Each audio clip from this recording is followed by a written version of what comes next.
আসসালামু আলাইকুম। আমরা আজকে যোগাশ্রয় প্রোগ্রামের এমসিকিউর কিছু শর্টকাট দেখব এবং এখানে যোগাশ্রয় প্রোগ্রামের যে ফুল অধ্যায়টা সেখানে ২ টা টাইপের এমসিকিউ আছে। তো যোগাশ্রয় প্রোগ্রামের যে এমসিকিউগুলো সেগুলো জানার জন্য আমাদেরকে যোগাশ্রয় প্রোগ্রামের মেইন অধ্যায়ের ম্যাথগুলো করে আসতে হবে এবং এখানে যে এমসিকিউগুলো থাকে মেইনলি সেই এমসিকিউগুলো মেইন অধ্যায়ের ম্যাথগুলোই। শুধুমাত্র একটু ছোট ম্যাথগুলো এখানে দেওয়া হয়। অর্থাৎ যদি মেইন অধ্যায়ে ২-৩ টা অসমতা দিয়ে একটা ম্যাথ করতে বলা হয়, এখানে ৩-৪ টা অসমতা দিয়ে ম্যাথ করতে বলা হয়, এখানে ২ টা দিবে। ম্যাক্সিমাম গেলে ৩ টা দিবে যদি কোয়েশ্চেন বেশি হার্ড করতে চায়। কিন্তু এখানে ২ টাই দেয় ম্যাক্সিমাম টাইমে এবং ওই ২ টা থেকেই আমাদেরকে ফাইনাল অ্যাপ্রোচে আগাতে হয়। এবং আমরা এখানে টাইপগুলো দেখব বলতে টাইপের যে অ্যাপ্রোচটা, কোন অ্যাপ্রোচে আমরা আগালে এমসিকিউতে খুব তাড়াতাড়ি আমরা ম্যাথগুলো শর্টকাট মানে ম্যাথগুলো সলভ করতে পারবো, এই প্রসেসটা আমরা দেখব। তো এখানে যোগাশ্রয় প্রোগ্রামের যে ফার্স্ট টাইপটা আছে সেটা হচ্ছে গিয়ে সর্বোচ্চ এবং সর্বনিম্ন মান বের করা। অর্থাৎ আমরা যেখানে বইয়ের ভেতরে যে অসমতা দেওয়া থাকতো সেই অসমতাগুলো সলভ করে যে সর্বোচ্চ এবং সর্বনিম্ন মান বের করতাম সেই টাইপটা। এবং আরেকটা টাইপ হচ্ছে গিয়ে যে আমাদের একটা ঘটনার প্রেক্ষাপট বলা থাকবে, সেই ঘটনার প্রেক্ষাপট থেকে আমাদের সমীকরণ বের করতে হবে। অর্থাৎ এখানে আমাদের একটা এক্সট্রা কাজ করতে হবে, যে সমীকরণটা বের করতে হবে, এই সমীকরণ বের করে দেন আমাদের সেই সমীকরণ সলভ করে সর্বোচ্চ বা সর্বনিম্ন মান বের করতে হবে। তো প্রথম টাইপটা আমাদের জন্য মোটামুটি ইজিয়ার, কেননা এখানে সমীকরণ আগে থেকেই কোশ্চেনে দেওয়া থাকে।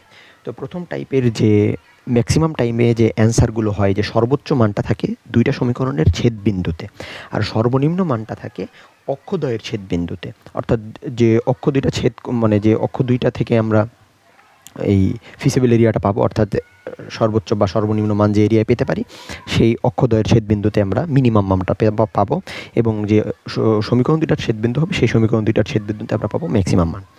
তো এখন দেখা যাচ্ছে যে আমরা এখানে প্রথম টাইপের যে অ্যাপ্রোচটা কী হতে পারে। তো প্রথম টাইপের অ্যাপ্রোচ হচ্ছে গিয়ে আমাদের সমীকরণ সলভ করতে হবে, যে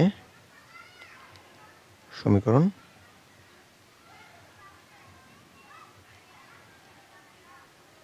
ফার্স্ট অফ অল আমাদের সমীকরণ সলভ করতে হবে।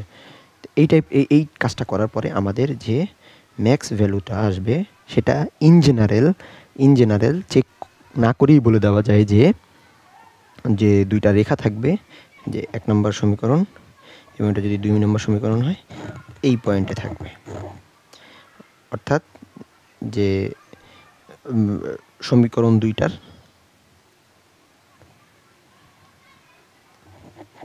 ছেদবিন্দুতে থাকবে।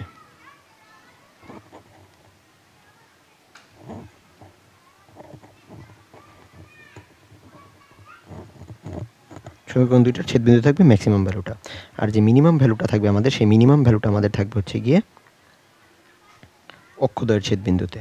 অর্থাৎ এটা যদি একটা কোঅর্ডিনেটিং সিস্টেম হয় এবং এখান থেকে যদি আমরা পাই এবং এটা যদি এদিকে হয় তাহলে এই যে এরিয়াটা, এই এরিয়ার এই পয়েন্ট এবং এই পয়েন্ট, এই দুইটার যে কোনো এক জায়গায় মিনিমাম ভ্যালু থাকতে পারে, সেটা আমাদেরকে চেক করে দেখতে হবে। আর maximum value most of the time এমসিকিউর ক্ষেত্রে এই এরিয়াতেই থাকে। এখন এটার একটা টাইপের ম্যাথ আমরা নিচে দেখব। তো এখানে ম্যাথটায় বলা আছে যে x+5 এবং কিছু সমীকরণ দিয়ে দেওয়া আছে এবং সেই সমীকরণগুলো সমাধান করে আমাদেরকে ম্যাথের অ্যাপ্রোচটা আগাতে হবে।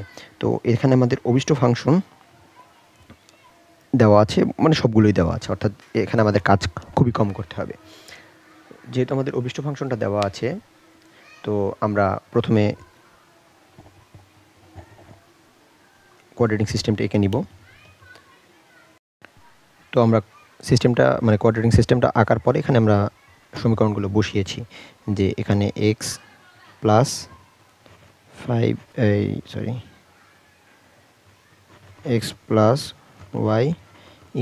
5, এটা হচ্ছে গিয়ে এই সমীকরণটা। অর্থাৎ এটা একটা রেখা সমীকরণ, এটা কোনো অসমতা নয়। এরপরে আরেকটা বলা হচ্ছে যে x 2-এর চাইতে বড়, অর্থাৎ এটা এই দিকে যাবে, যেহেতু x গ্রেটার দেন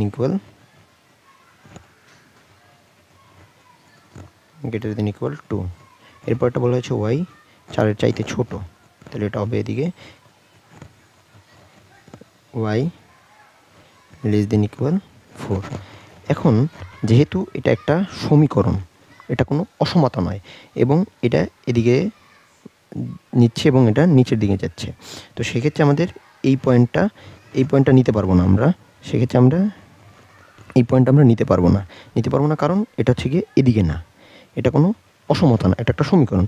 অর্থাৎ এই পয়েন্টটা এর সাথে যেখানে সেট করবে, এর সাথে যেখানে সেট করবে এবং এর সাথে যেখানে সেট করবে এবং এই রিজনটা স্যাটিসফাই করবে, সেই ক্ষেত্রেই শুধুমাত্র আমরা অ্যান্সারটা পাবো। তো দেখা যাবে যে এখানে আমরা অ্যান্সারটা পাবো হচ্ছে গিয়ে জাস্ট একটা ফিক্সড রিজিয়নে, যে সেই রিজনটা হবে কোথায়, এখানে আমরা অ্যান্সারটা পাবো একটা ফিক্সড রিজিয়নে, এবং সেই অ্যান্সারটা হচ্ছে গিয়ে এই পয়েন্ট এবং এই পয়েন্টে। এবং আমরা যেহেতু আগেই বলছিলাম যে ছেদবিন্দুতে থাকে ম্যাক্সিমাম ভ্যালু এবং মিনিমাম ভ্যালুটা থাকে সবসময় অক্ষের ছেদবিন্দুতে। তো এটা যেহেতু অক্ষের ছেদবিন্দু, তো এখানে হচ্ছে গিয়ে আমাদের ভ্যালু হচ্ছে গিয়ে তোমার 5,0 এবং 5,0 এবং এই বিন্দুটা যেটা, এই বিন্দুতে আমাদের যে ভ্যালু, সেই ভ্যালুটা হচ্ছে গিয়ে যেহেতু x2 তাহলে 2,3।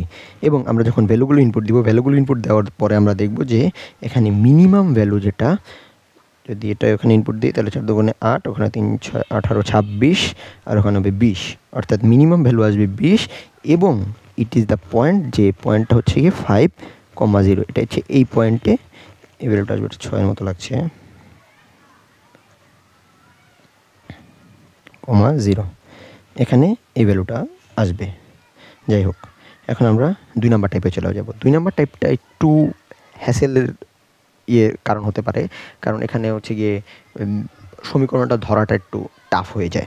তারপরও 2 নম্বর সমীকরণ যখন আমরা ধরবো, যে 2 নম্বরে যে ম্যাথগুলো আমরা ধরবো, এই সমীকরণটা ধরার ক্ষেত্রে আমরা যে অসমতার যে রৈখিক সমীকরণটা দিব বা রৈখিক সমীকরণের জন্য যে অসমতার দাঁড় করাবো, সেই অসমতার চলকগুলোকে আমরা সবসময় ধনাত্মক ধরে নিব, কখনো ঋণাত্মক ধরবো না। এটা আমরা এই লিখিত ম্যাথের ক্ষেত্রেও আমরা এটাই করতাম। তো এখানে আর কোনো মানে এমনি টিপস দেওয়ার কিছু নাই।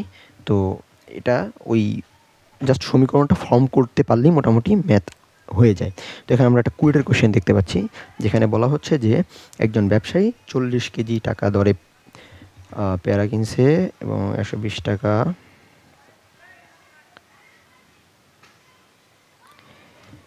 এখানে সমীকরণটা যখন আমরা ফর্ম করব, সমীকরণটা লেখার ক্ষেত্রে আমাদের দেখতে হবে যে কি কি এখানে দেওয়া আছে। যেহেতু আমরা ধরি নেই মানে লেট পেঁয়াজ যেটা সরি পেয়ারা, এই পেয়ারাটাকে আমরা এক্স ধরে নিই, আর আপেলটারে আমরা ওয়াই ধরে নিই। এবং এখানে সে বলছে যে 120 কেজির বেশি সে ওখানে মানে 120 কেজি রাখতে পারবে, 120 কেজি রাখতে পারবে, অর্থাৎ সে ম্যাক্সিমামই রাখতে পারবে 120 কেজি। তাহলে এক্স প্লাস ওয়াই, যে এই লাইনটা হচ্ছে কি এখানে তিনি দোকানে 120 কেজি ফল রাখতে পারেন, অর্থাৎ সেখানে এক্স প্লাস ওয়াই 120 কেজি রাখতে পারে। তাহলে x plus y less than equal 120 kg, সে 120 কেজিও রাখতে পারে বা তার চাইতে বেশি কম রাখতে পারে, কিন্তু 120 কেজির বেশি রাখতে পারবে না। এরপরে বলা হয়েছে যে আমরা সে ইন টোটালি 12,000 টাকা খরচ করবে এবং 40 টাকা দরে সে পেয়ারা কিনবে এবং 120 টাকা দরে কিনবে। তাহলে 40 ইন্টু, এখানে ইন্টুটা একটু বেশি পড়ে গেছে, 40 ইন্টু এক্স পেয়ারা plus 120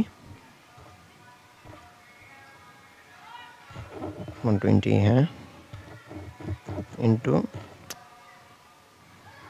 120 y is less equal 12,000।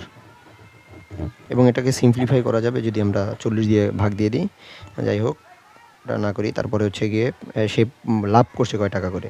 এখানে আমাদের এখানে বলা হয়েছে কি যে আমাদের ফাইনাল যে সমীকরণটা হবে সেটা হচ্ছে গিয়ে কোন প্রকারের ফল কত কেজি রাখলে তিনি সর্বোচ্চ লাভ করতে পারবেন। তো লাভেরটা হবে আমাদের গিয়ে ফাইনাল ইকুয়েশন, ফাইনাল ইকুয়েশন হবে 16 টাকা করে সে পেয়ারায় লাভ করে এবং 32 টাকা করে সে লাভ করে। এটা হচ্ছে কি আমাদের অভিষ্ট ফাংশন, এবং এই অভিষ্ট ফাংশন দিয়ে আমরা বাকি লাভ লসটা হিসাব করতে পারবো।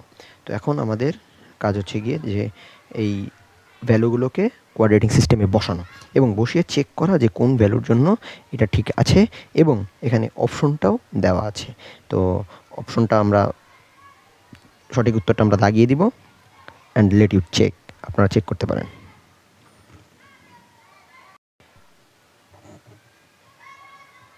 তো আজকে এই পর্যন্তই। আসসালামু আলাইকুম।